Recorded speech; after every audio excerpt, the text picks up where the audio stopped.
On va recevoir le révérend Aïmon Ricardo. Amen. On va acclamer le Seigneur pour sa vie. Amen. Amen. Que le Seigneur le bénisse.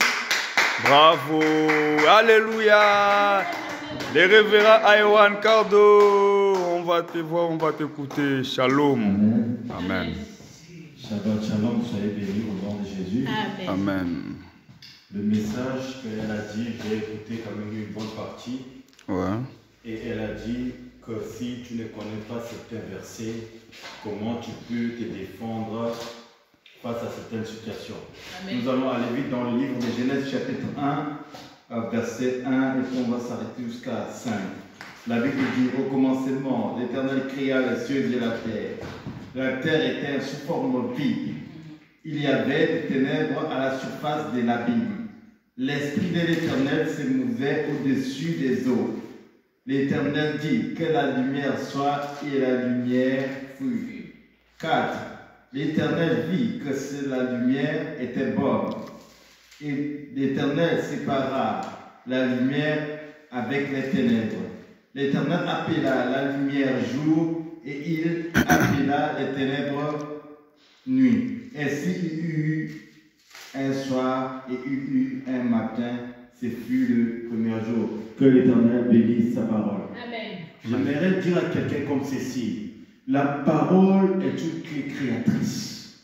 Et comme nous voyons dans la création, nous allons comprendre qu'il y a une chose qui est simple, il y a une chose qui se passe. Il se passe qu'au lieu que l'Éternel crée autrement dit, comme il a créé l'homme avec ses mains, il crée la terre avec la parole. Il crée la lumière avec la parole. De la même manière où la Bible dit tel qu'il est, c'est tel que nous sommes. Ça veut dire que toi aussi, comme c'est-à-dire tu es créé à l'image de l'Éternel, tu as l'Esprit de l'Éternel en toi. Ça veut dire que quand tu proclames quelque chose, ce que tu peux proclamer peut aussi prendre vie.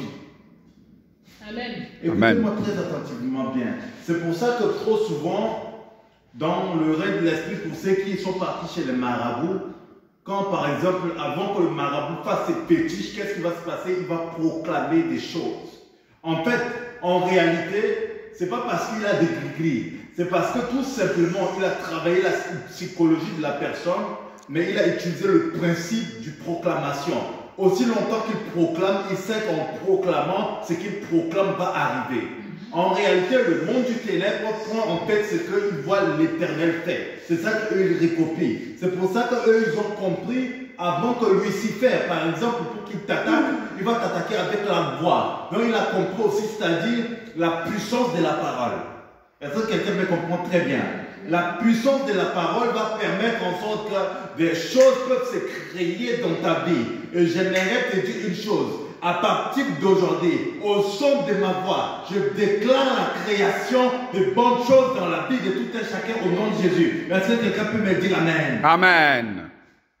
Là où les choses bonnes ont du mal à se créer dans ta vie, aujourd'hui, au son de ma voix, je déclare. De la même manière où l'Éternel avait dit, c'est de la même manière où je déclare dans ta vie que les bonnes choses commencent, que les succès commencent, que les résultats à tes prières commencent, au nom puissant de Jésus-Christ. Est-ce que quelqu'un m'entend très bien? Très bien. Amen. Vous savez, un jour, j'avais un petit frère dans la foi. Il était avec moi, quand il avait 10 ans. Donc, il appelait, et puis il avait appelé un Burkinabé vers Anvers. Donc, moi, je ne savais rien. Je voyais ce jeune homme-là était en train de trembler. Je voyais mon jeune frère-là, il était en train de trembler. Je dis, mais qu'est-ce qu'il y a? Qu'est-ce qu'il y a? Il me dit, il tremblait tellement que la personne, le Burkinabé qu'il avait appelé, lui avait dit n'importe quoi. Alors, j'ai pris le téléphone. J'ai dit à le monsieur, bonjour. Après, le monsieur dit, vous ne savez pas, je suis le plus grand marabout d'Anvers. Vous allez voir ce que je vais faire. J'ai dit, monsieur, le serpent que vous adorez, je vais l'ordonner pour qu'il vous morde. Il dit, pardon. J'ai dit, monsieur, le serpent que vous adorez, je vais l'ordonner pour qu'il vous morde. Après, il commence à s'excuser, il dit, non, écoutez, non, c'est les enfants de toutes les façons, les enfants peuvent se tromper, mes excuses vraiment. c'est pour vous dire que si tu ne connais pas l'efficacité de la parole, tu risques de ne pas connaître ton droit et ton devoir.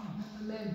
Parce qu'aujourd'hui, nous laissons à ce que l'ennemi donne des paroles étrangères à nos enfants, à nos petits frères, à nos petites sœurs dans la chrétienté, parce que nous n'avons pas une prise de conscience que la parole est créatrice.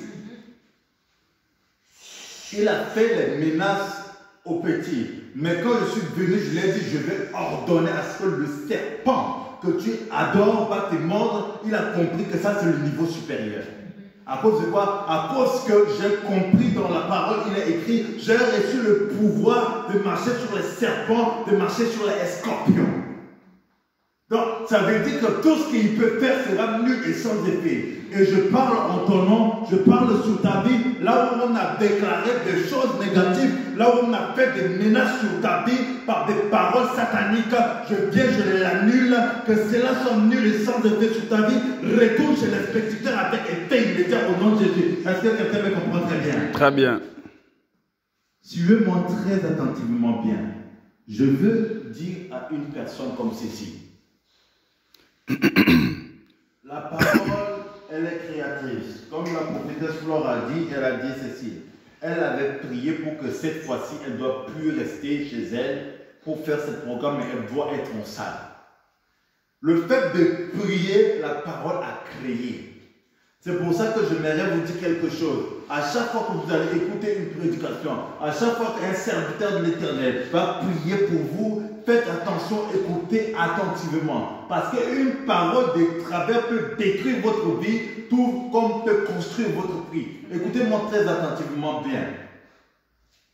Il y avait un jour, pour faire le plafonnage, j'étais parti jouer au piano dans l'église d'un prophète qui s'appelait Dédé. Alors, j'étais parti là-bas et puis le prophète Dédé a prophétisé, il me dit, en dehors de musique et tout, de choisir un métier que je vais maîtriser. Dans la prophétie, il a dit, l'Éternel dit de choisir un métier que je vais faire et dans ce métier, je serai incontestable là-dedans. Quand il avait dit ça, au son de sa voix, j'ai saisi, je me suis inscrit aux formations. Mais c'est dans des écoles secondaires normales. J'ai fait les études secondaires et puis j'ai appris quelques métiers en main. Père a dit ceci, on n'a pas péché toute la nuit, mais sur ta parole, je jetterai le filet. J'aimerais dire à quelqu'un comme ceci, à une certaine circonstance et à un certain niveau, au son de la voix de l'Éternel, tu dois commencer à faire des actes parce que sa parole est vérité, sa parole est une réalité, sa parole prend vie. Et j'aimerais annoncer à quelqu'un aujourd'hui toutes les paroles que le Saint-Esprit a pu déclarer sur ta vie. Saisis-le correctement, avance avec ça pour faire des exploits parce qu'avec le Christ, on fait des exploits. Et je prie et je déclare dans la vie d'une personne à partir d'aujourd'hui que l'Éternel te ramène plus haut. Là où tu as pu toquer, comment tu as refusé, au son de ma voix, les mêmes personnes qui t'ont refusé, qui t'ouvrent des portes au nom puissant de Jésus-Christ. Au son de ma voix, pendant que je suis en train de parler, je sens qu'il y a des choses qui sont en train de se créer dans vos vies. Les opportunités que vous avez toqué des portes qui ont été fermées au son de ma voix pendant que je suis en train de parler. J'aimerais vous dire une chose. Je suis en train de créer que la création de bonnes nouvelles se crée dans votre vie maintenant au nom de Jésus. Est-ce que quelqu'un peut dire Amen? Amen. Amen. Vous savez, si la parole de l'Éternel est créatrice, ça veut dire que pendant que je suis en train de vous parler, les choses vont se déclencher dans vos vies. Cet programme, pour moi, c'est un programme prophétique parce que c'est le premier programme dans cette salle. Amen. Pour moi, c'est un programme prophétique. Parce que vous savez, quand l'Éternel fait quelque chose et que dès le premier programme, on dit ne néglige pas la parole, ça veut dire que les bonnes choses vont se créer dans cette salle. Amen. Et je crois sincèrement que ce que nous sommes en train de faire ici vient de l'Éternel. Vous savez, comme j'ai donné le témoignage de cette chair, c'est vraiment l'Éternel qui nous l'a donné. Je ne l'ai pas acheté. Ce n'est pas quelqu'un qui m'a acheté. C'est l'Éternel qui me l'avait donné. Ouais, amen. Et c'est dans les petites choses comme ça qu'on peut voir, c'est-à-dire la main de l'Éternel. Et beaucoup de choses, beaucoup de gens, autrement dit, beaucoup de gens commencent à prendre les choses de l'Église, de la Bible, comme habitude. Mais il y a une erreur que les gens ont faite. C'est-à-dire qu'on ne s'habitue pas à la parole de l'Éternel. Parce que lui, il n'est ami à personne. Est-ce que quelqu'un me comprend très bien? Très bien. Si l'Éternel te dit qu'à partir d'aujourd'hui, tu seras grand, je ne sais pas en quel moment, je ne sais pas quand, mais la Bible dit dans le livre d'Habakkuk qu'écris-le et qu'on la lise couramment. Écris la vision que l'Éternel te donne. Garde-le couramment. Parce que ce que l'Éternel te dit, ça va s'accomplir car sa parole est créatrice. Écoutez-moi bien. En ce programme aujourd'hui, les choses que tu as pu faire qui n'ont pas fonctionné, aujourd'hui, quand tu vas aller le faire, ça va refonctionner. Amen. Suivez-moi très attentivement bien. Flore, je sais que ton ministère va aller loin. Amen. Ton ministère va aller loin. Tu sais, on reconnaît une bonne fille par rapport à sa manière d'honorer les pères. Tu vois, c'est les pères qui ouvrent toujours des portes.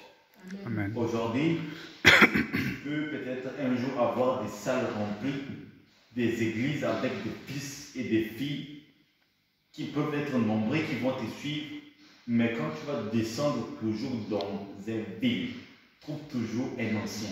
Pas forcément quelqu'un qui t'a formé, mais un ancien. Parce que chaque patriarche a sa zone territoriale. Ça veut dire que parmi les pasteurs, on a des pasteurs. Ce pasteur, il ne peut pas être plus fort que toi, peut-être dans les prophéties. En onction, tu seras très fort. Peut-être que lui, il va savoir seulement te prêcher. Mais il est, c'est-à-dire, par exemple, dans sa zone, il est le président de tous les pasteurs. Tu pars là-bas, tu t'agenouilles, tu pries pour toi avant de faire quoi que ce soit dans sa Bible. Pourquoi? Parce que quand tu vas faire ça, ça va te permettre en fait d'avoir l'autorisation et l'accès de tout faire dans sa zone territoriale. Amen. Et si tu as un problème, tu peux retourner et dire, papa, j'ai ça. Ils vont t'ouvrir des portes. Suis-moi bien. J'ai le président des pasteurs francophones de la Belgique. Amen. Quand je suis descendu à Bruxelles ici, parce qu'il sait que je suis à Charleroi, à Mechlin, etc., il sait que je suis autour des alentours de Bruxelles, mais quand je suis à Bruxelles ici, j'ai pris mon téléphone, je l'ai appelé, je lui ai dit, papa, je vais commencer quelque chose tant à Bruxelles, et puis j'ai appelé au moins pour prévenir. Il m'a donné sa bénédiction, et puis il m'a souhaité bienvenue dans la vie. Amen. Et aujourd'hui, malgré que je suis révérend, tout ce que vous voulez, si dans son église, il manque un pianiste, c'est que je parle, il manque un pianiste, je parle, je joue. Je parle, s'il manque un tam-tam, je parle, je joue le tam-tam. Quand je fais ça parce que je suis dans sa zone autoritaire. C'est pas parce que je n'ai pas un grand ministère. Ça n'a rien à voir. Ça a à voir que si je veux qu'une certaine porte s'ouvre, je dois reconnaître que c'est lui l'autorité dans cette zone. Et là, en ce moment, qu'est-ce qui va se passer? Il va se passer que je ne peux avoir aucun obstacle. Si aujourd'hui je sais que j'ai un problème des chaises, je dis, papa, s'il te plaît, est-ce que tu sais me donner 10 chaises? Il va s'arranger, il va me les donner. Vous savez, les chaises bleues là, c'est un vieux mentor qui a son église juste ici, qui a donné. J'ai appelé, j'ai dit, papa, je n'ai pas de chaises, je suis dans la butte, je suis à côté de ton église. Il me dit, mon fils, il n'y a pas de souci, viens prendre dimanche à 10h. Et il m'a livré les 10 chaises comme ça. Les chaises bleues là que vous voyez. Pourquoi? Parce que tout simplement, celui qui comprend la parole de l'Éternel comprend la source. Comprend, c'est-à-dire l'autorité, comprend, c'est-à-dire la place de la patriarche. La Bible a toujours fonctionné comme ça. Et quand il faut aller quelque part, quand tu veux commencer quelque chose, aie toujours la bénédiction des gens qui sont dans la zone. Amen. Pourquoi? Parce que eux, l'esprit qui règne, les forces qui règnent, reconnaissent déjà l'autorité de leurs paroles. Donc, toi, quand tu vas venir, au lieu de te battre pour, comment dirais-je, avec des prières, avec ceci, pour débloquer ceci, pour débloquer cela, eux, ils ont déjà fait ça à ta place. Parce que des fois, l'orgueil ne sert à rien. Amen. Parce que dans l'orgueil, tu vas croire que tu vas y arriver, mais dans la réalité, si tu as ça, tu vas perdre beaucoup du temps. Pour gagner en temps, va toujours dans des zones où tu vois des pasteurs. Parce qu'il y a des pasteurs, ils sont par exemple d'un grand renommé. Un pasteur peut avoir un renommé, mais il peut ne pas forcément être le pasteur autoritaire. Quand on te dit le président de tous les pasteurs congolais, ça veut dire que je sais que dans le monde congolais, si un pasteur congolais ne se comporte pas bien, je dis papa, j'ai telle personne, il a fait ça, vous inquiétez pas, il va appeler la personne, même s'il va dire des mots de sagesse, mais il va quand même appeler la personne pour moi. Pourquoi? Parce que je l'ai appelé pour lui demander en quelque sorte son autorisation pour être dans sa zone territoriale. J'ai appelé aussi le pasteur ghanéen de tous les présidents pastoraux de Ghana. Ici en Belgique, de tous les pasteurs ghanéens, ici en Belgique, j'ai eu sa bénédiction. Merci. Amen. J'ai appelé aussi le pasteur nigérien de tous les pasteurs nigériens, qui est le président des pasteurs nigériens. J'ai aussi eu sa bénédiction dans la ville ici, avant de faire quoi que ce soit. Tout ça, c'est pourquoi? C'est pour avoir des paroles dans leur zone d'action. Ils ont proclamé des paroles sur moi dans leur ville. Amen. C'est vrai. Parce que j'ai un témoignage, parce que j'ai vu ça. C'était pas facile d'opérer ici, de faire l'œuvre de Dieu ici. C'est pas seulement que ici ou ailleurs, c'est un principe partout. Dans les débuts, c'était comme ça. Vous savez, j'ai un confrère, lui, même quand il part dans les villages en Afrique, la première des choses, c'est un très grand missionnaire. La première des choses, il va chez le chef du village. Voilà. Il n'y a pas de oh, c'est un sorcier. Non, c'est traditionnel. Ouais. Mon ami, ben c'est lui qui est le vrai ennemi même de ce chef. Mais il vient, il s'agenouille, il demande d'avoir la bénédiction. Quand on va lui bénir, on va proclamer de bonnes choses sur lui maintenant. Il va commencer à détruire toutes les mauvaises œuvres de ces chefs-là dans la vie des gens. Bien maintenant, il maudit, tu t'as déjà donné ta bénédiction. Ta malédiction après sera sans effet. Parce que les portes, tu les as ouvertes à ce que tu lui as même donné maintenant l'action, tu lui as donné, c'est-à-dire ton autorisation qu'il opère sur ton territoire. Ça s'appelle de la sagesse. Ok. Vous savez, les gens qui ont exercé dans un territoire avant toi, même s'ils sont plus jeunes que toi, ce territoire reconnaissent qu'ils sont plus anciens que toi. Il y a certaines choses, tu peux avoir la foule, mais s'ils ouvrent leur bouche pour dire que tu n'iras pas loin dans ton ministère, même si ce n'est pas eux qui t'ont formé, ça va prendre vie, parce que tu es dans leur zone autoritaire. Des fois, il y a des choses, ça n'a rien à voir en fait avec la sorcellerie. Absolument pas. Ça a juste à voir avec la parole. Quand quelqu'un proclame une bonne parole sur toi dans sa zone d'action, ça va créer de bonnes choses, de bons résultats. Mais il faudra avoir la sagesse. Parce que beaucoup de jeunes dans le ministère aujourd'hui, qu'est-ce qui se passe? Il se passe qu'ils se contentent en fait d'avoir le don de la prophétie, prêcher un peu, pour eux c'est suffisant.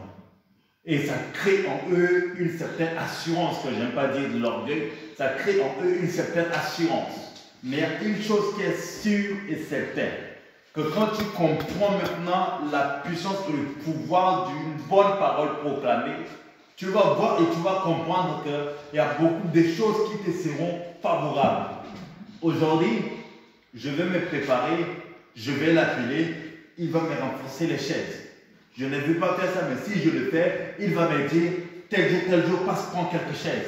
Il va le donner. Pourquoi? Pas parce que peut-être que je peux me battre et acheter les chaises, pas parce que j'en manque. Non. Pas parce que je vais manquer forcément de l'argent pour renforcer les chaises. Non, absolument pas. C'est juste parce que quand je fais comme ça, c'est une manière pour moi de lui dire qu'il est un père.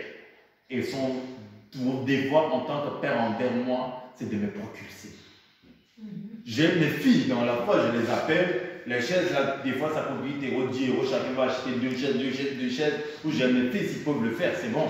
Et puis, au fur et à mesure, je peux avoir des chaises qui peuvent être remplies par ici.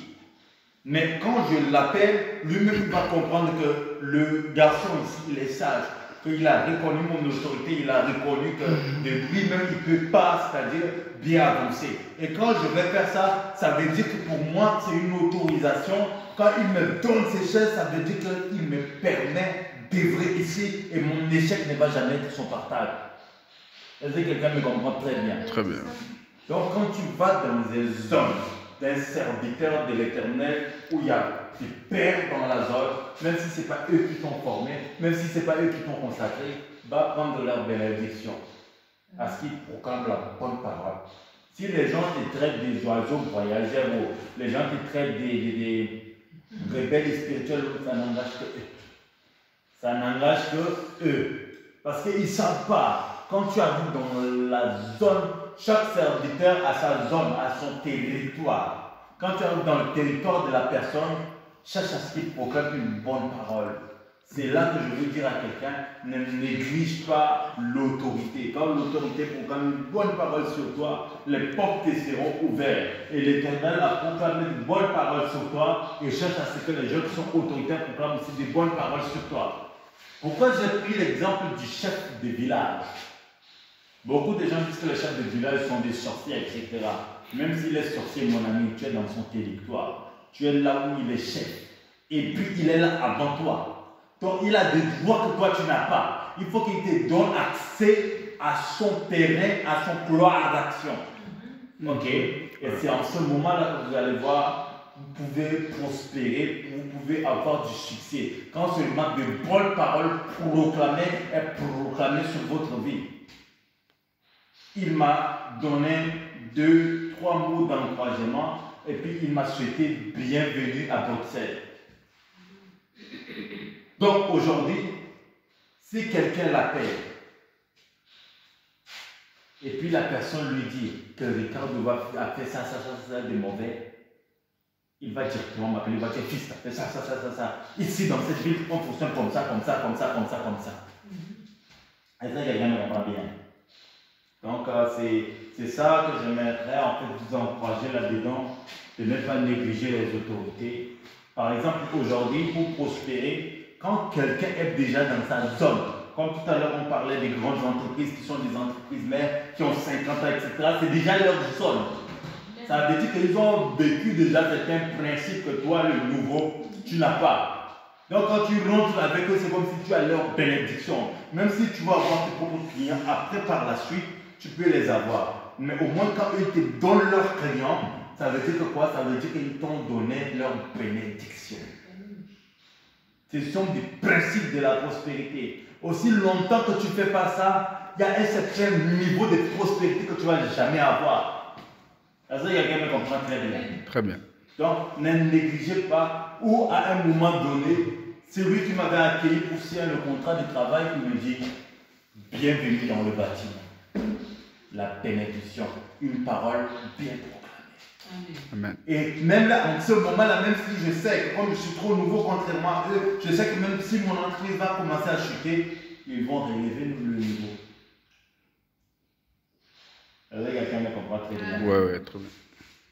Donc, essayez de trouver des pères qui fonctionnent dans leur zone, dans leur territoire, pour relever vos niveaux et vous allez aller très loin et marcher fidèlement selon la parole de Christ.